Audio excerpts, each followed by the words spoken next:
ಸ್ನೇಹಿತರ, 1% ಕ್ಲಬ್ ಅಂತ ಕಾಮೆಂಟಲ್ಲಿ first type ಮಾಡಿಬಿಡಿ.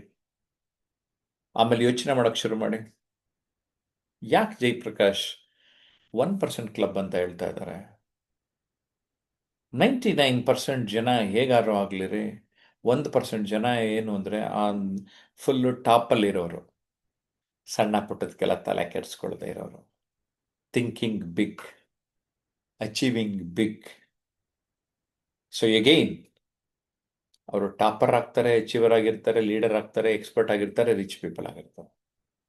ಆ 1% ಕ್ಲಬ್ ಸಂಖ್ಯೆಯ ಜನ ನಮ್ಮ ಸಮುದಾಯ ಲರ್ನಿಂಗ್ ಇದ್ರೆ ಅರ್ನಿಂಗು ಎಲ್ಲರಿಗೂ ಗೊತ್ತು. LEARN ಇದ್ರೆ EARN earn easy. So self investment is the best investment ಅಂತ ಯಾವತ್ತು ನೀವು ಅರ್ಥ ಮಾಡಿಕೊಂಡು ನಿಮ್ಮ ಲೈಫಲ್ಲಿ ಪ್ರಯಾರಿಟಿ ಲರ್ನಿಂಗ್ಗೆ ಕೊಡ್ತೀರಿ, earning happens automatically. Okay, so 1% club ಅಂತ ಕಾಮೆಂಟ್ ಮಾಡಿದ್ರಿ. ಇದನ್ನು ಸ್ವಲ್ಪ ಡೀಟೇಲಾಗಿ ಅರ್ಥ ಮಾಡ್ಕೊಳ್ಳಿ, ಯಾಕೆ ಹೇಳಿದೆ ಅಂತ.